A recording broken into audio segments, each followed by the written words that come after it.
Premise: Uncut Gems revives literary tragedy for modern audiences.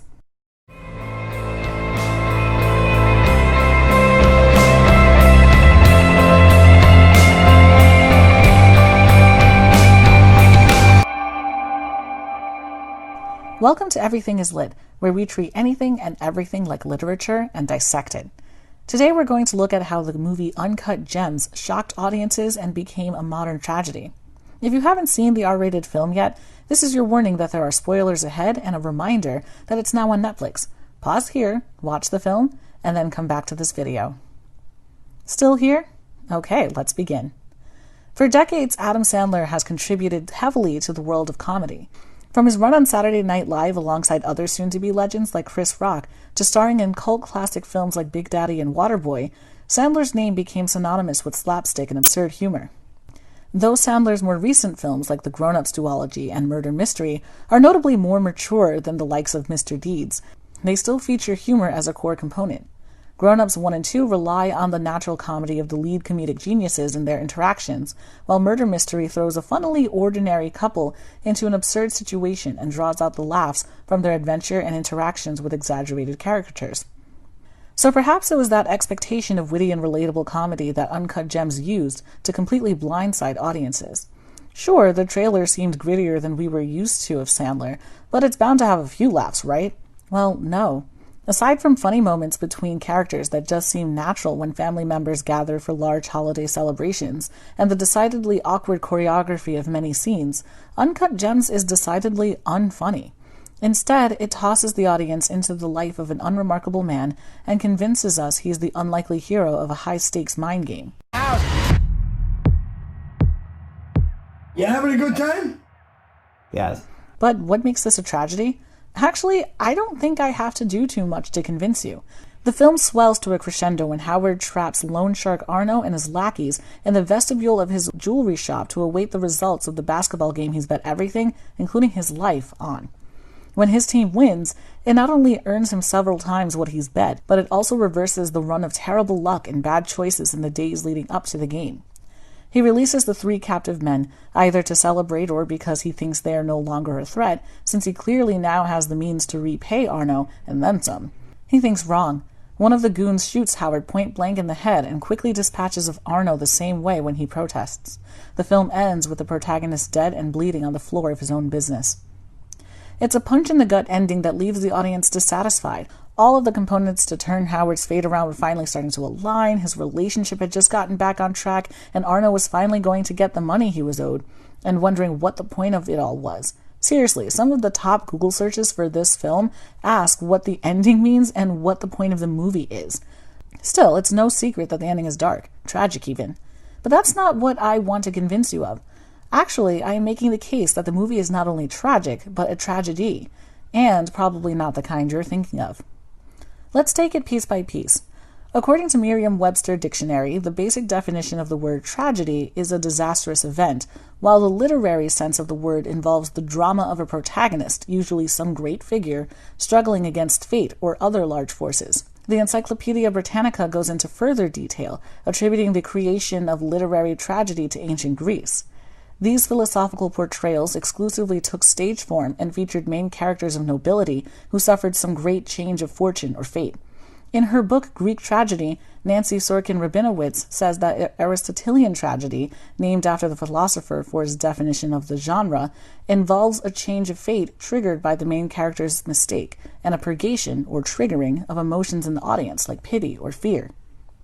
That kind of tragedy inspired the playwrights in the Elizabethan era, though they evolved the genre to include internal dilemmas to drive characters' decisions and consequences. Shakespeare and his cadre of tragedies emerged from this period, portraying characters of high stature in unsettling predicaments to drive them to some extreme. As Britannica puts out, internal forces and external pressures combine to drive Shakespeare's main characters insane. Think Othello or Hamlet. The most recent genre of tragedy arose in response to classical and neoclassical tragedy. While the former genres focused on state affairs and noble characters, modern tragedy playwrights centered their stories on middle and lower class characters and more accessible issues ready for criticism. In her book, A Companion to Tragedy, Rebecca Bushnell writes that if classical tragedy is tragedy of fate, and Shakespearean or Romantic is tragedy of character, then modern tragedy is that of socioeconomic factors, specifically class, sexuality, and gender. Modern tragedy developed in Germany and the United States in the middle of the 20th century, a historic period of rapid change and, therefore, lots of social criticism, so it only makes sense that people would relate more to characters whose struggles, both internal and external, mirrored their own. This genre and time period saw the likes of Arthur Miller's Death of a Salesman. Only 50 years later, audiences are still captivated by the stories of characters like them. We enjoy watching characters we can relate to as they struggle through life, and no one is more relatable than a character with lofty ambitions and a few flaws. Howard fits the bill perfectly in this regard, using every opportunity and his own wit to get ahead. This means that Howard wrestles with both internal and external conflicts that stem from his own decisions and dictate his fate. He has to navigate the external stressors of his debt holders constantly pressuring him for their money, violently in the case of Arno, of people like Damani screwing him over, of his relationship with his girlfriend and questionably employee Julia, of his ex-marriage with ex-wife Dinah and strained relationship with his kids, and, primarily, of trying to turn a profit for the black opal he had imported from Ethiopia. Notably, these external forces are all products of his own actions. His creditors are after him because he refuses to pay them. Damani screws him over after Howard insults and then scams him. He accuses Julia of cheating despite her claims to the contrary. He pays little attention to his family and presumably spoiled his own marriage. He gets greedy in trying to extort more profit for the opal. Interestingly, at the start of the film, Howard is getting a colonoscopy, which he takes very seriously because his father died of colon cancer. Later, his doctor clears him of cancer, which diminishes the role that fate, random chance, and other grandiose factors play in his life. Howard isn't going to die from cancer. No, his fall will be of his own doing. Indeed, the feature that endears Howard to us is what kills him. He is clever and charismatic, both of which have earned him a reputable name in his business, modest wealth of his apartment and constant bling or anything to go by, a wide network of well-to-do people, and, unfortunately, massive amounts of debt. The problem is, Howard sees everything as a game. He even says so in the film. This is me. This is how I win. This doesn't mean that he doesn't take his losses seriously, but it does mean that he sees those losses as temporary and is always working an angle to get back on top. He may even be good at doing so, judging by the serious amount of leeway his creditors give him despite his constant owing, his ability to score the coveted black opal, and his good bets on not one but two Celtics games. Howard's life is a game, one that he's good at. Unfortunately, not everyone wants to play. So, even though he wins his own game, in the end, he loses everything else. As if you needed even more proof that Uncut Gems is the latest entry in the modern tragedy genre, the movie also presents a classist struggle in who ultimately wins and loses. Of the recurring characters, we can undoubtedly say that Howard and Arno lose. They both are killed viciously and never see the money they were owed. Even Arno's goons lose somewhat. Although they help themselves to Howard's loot, they assuredly leave with less in value, especially considering the goods are stolen, and Howard probably would have given them the best compensation if they tried to sell the items, than what Howard made in betting on the Celtics game. On the other hand, Kevin Garnett is the decided winner of the shenanigans. Sure, he pays $165,000 for the black opal that he thinks brings him luck, but he goes on to win for the Celtics repeatedly. In fact, according to sports history, he goes on to earn the starting spot on the 2013 All-Star team in Houston. We could even throw in The Weeknd. Though Howard confronts him and Julia in the bathroom, he doesn't really lose anything. And we know that The Weeknd goes on to reach global fame and earn several awards for his music.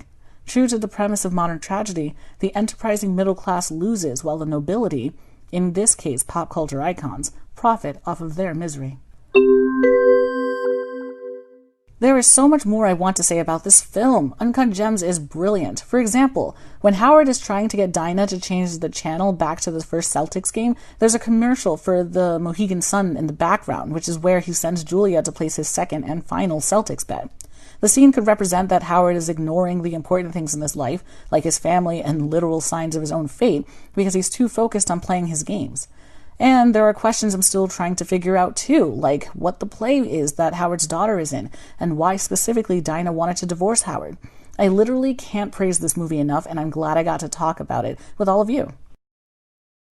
Thank you so much for watching. Don't forget to like this video and subscribe to the channel so that you can be notified when I post new episodes. Also, leave ideas in the comments about what I should cover in future videos. As usual, links and titles for the scholarly articles I cited are in the description below, so feel free to check those out too. And in the meantime, stay lit.